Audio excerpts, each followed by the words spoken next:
Right. What's up, War Report family? It's day 3 of SEC Media Days live from Dallas. It's your boy Mike G. I'm here with a guy who's no stranger to our show, Jake Crain from the Daily Wire, Crain to Co. Jake, thanks for joining me, man. What is up, dude? It's always so good to see you, man. And what a crazy time in college athletics in general, but college football especially with all that's going on. And hey, we're in Dallas, SEC Media Days, Texas, Oklahoma. It's good. They're a good fit. You want to know why? Because they're as nuts as we are. They are as nuts as we are. We got Caleb DeBoer this morning. Yeah. He got a lot of different types of questions. We get Steve Sarkisian in the afternoon. But Hugh Freeze is here tomorrow. As a matter of fact, as far as we know, they're in Dallas down the street right now getting ready to do an ambush event. But Hugh Freeze is going to answer a lot of questions this week about what the identity of his football team is going to be this year. In your mind, Jake, what's the identity of this football team going to be? Well, I think they're going to be more confident. If we're looking at an identity of the offense is going to be better than the defense, I think they're going to be more balanced. I think they're going to be physical, and Coach Freeze understands that. Look, you can have the best quarterbacks, the best wide receivers, and the best DBs, but if you're not a physical team up front and you can't control the line of scrimmage, you're not going to win a lot of football games. But with the personnel they've added, especially on the offensive side, what they did on the defensive line was great. But what they've added, with Cam Coleman, adding that on top of Rivaldo Fairweather, Robert Lewis, Lambert Smith, some of the moves they've made on the offensive line, getting Percy from Mississippi State over here. I think this team's going to be confident. And there were times last year I didn't feel like they were.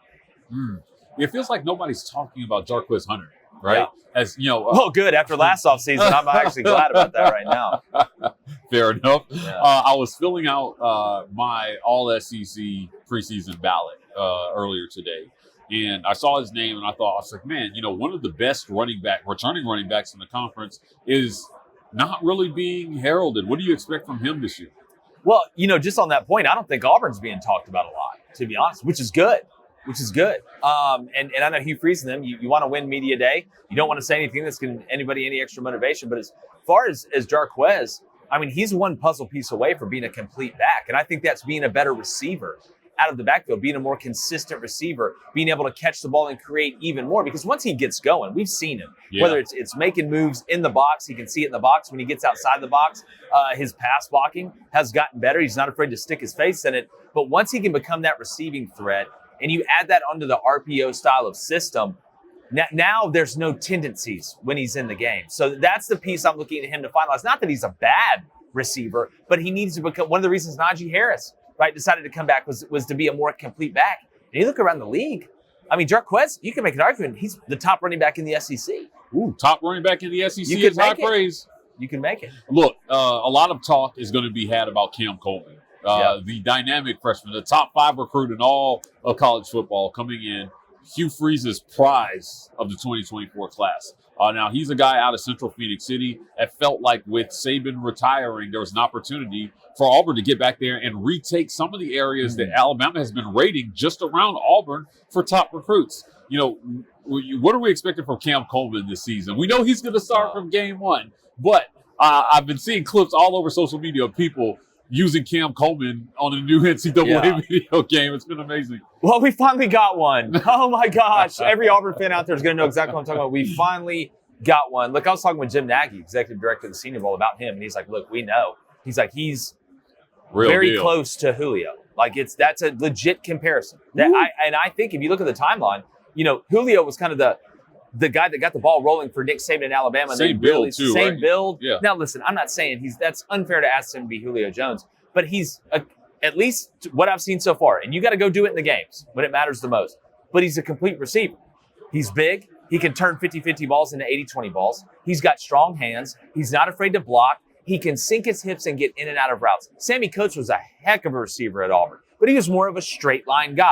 Yeah. Right? He was more of a vertical route runner. Cam Coleman runs like a slot receiver, but he has the size of a Z. And when you put that together with his competitiveness, I think Auburn, we got our guy. We got one that now there's not going to be as much pressure on Rivaldo Fairweather. Now, Robert Lewis is going to be able to do his thing. Lambert Smith's going to be able to do his thing. And it makes Auburn more dangerous across the board because there's an old saying on defense, you can't double everybody. Yeah, you definitely can't. Let's flip to the defensive side of the ball. Ron Roberts is gone, right? And they replaced him with DJ Durkin and Charles Kelly. What are you expecting from Auburn on defense next year? And can they upgrade from what Ron Roberts fielded? It was a pretty good Auburn defense last year. Look, I thought Ron Roberts did a pretty daggum good job. Because again, listen, it's about the players. Like that's not, it really is. Like there's not a coach that's going to throw a ball. There's not a coach that's going to make a tackle. I've seen smart coaches look really dumb because they had bad players. I've seen dumb coaches look like savants because they had great players. So it comes down to the personnel's better. So Auburn should be better. Now you add DJ Jerkin and Charles Kelly. Those guys have a ton of experience. There's nothing they haven't seen. And when you got guys like Eugene Asante, and you've got guys that you can put in different places to do different things, because you added that depth up front on the defensive line, which you had to, this should be a better unit. Will it be an elite unit?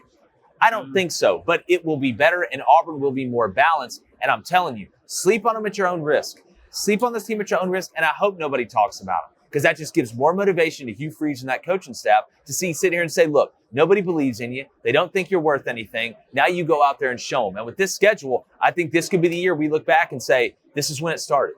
Jake, let's talk about the selections for Media Days. They chose to bring the young guy, Keldrick Falk, Eugene Asante, which I think wasn't a surprise to anybody, but Payton Thorne made the list this year. Now, Hugh Freeze put his full weight behind Payton Thorne this offseason.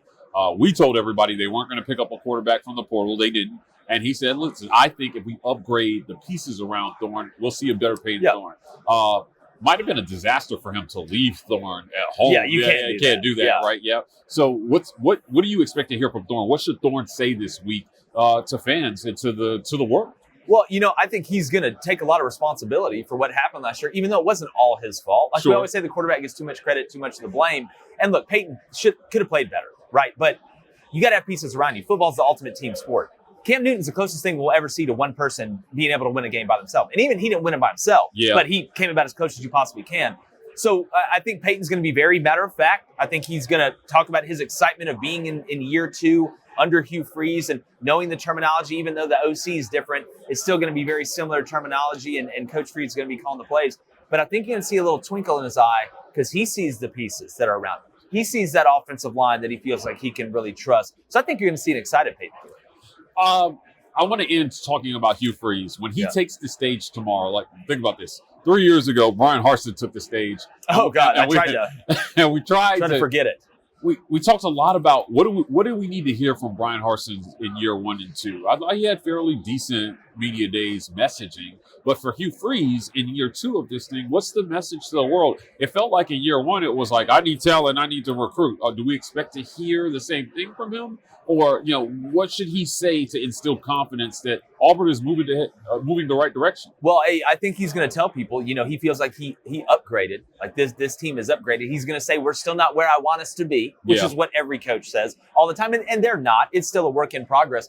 But I think he's going to be more confident. The difference between him and Brian Harsin is Brian Harsin said all these things he was going to do, and then he didn't do them. Hugh Freeze is going to say the things he's going to do, just like he said he was going to recruit his tail off, and he did. He's going to try and flip the script and get Auburn back to the relevance that they deserve, and I think he will. But as far as what he doesn't need to do, and he knows this, don't rock the boat. Yeah, there's no need to come out and say, well, we're going to go do this and win this game, and we're not afraid of Georgia and Alabama.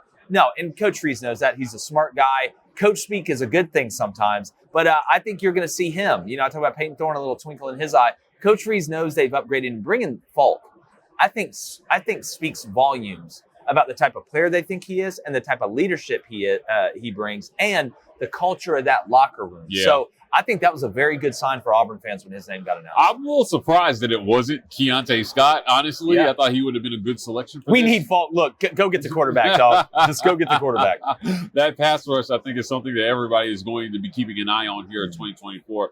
Jake, I want to thank you for joining me. Before we get out of here, tell the people where they can find you. Definitely. YouTube, Apple Podcasts, Spotify, Crain and Company, Crain and Company. Live 2 to 3:30. You're about to go live here in a minute. But Mike, I just want to tell you, man, I'm so proud of you guys. You guys are doing a great job. Y'all, I grew like really fast. Y'all are growing really fast. The setup's fantastic. Y'all are putting out great content. I'm just really proud of you, dog. Man, I appreciate that, Jake. Guys, that's it for another great segment live from SEC Media Days, Day 3. We'll be back with more content later this afternoon. If you want more content like this, please hit like and subscribe. We are The War Report on every social media platform. TW Report on TikTok. We're signing off, and as always, War Eagle.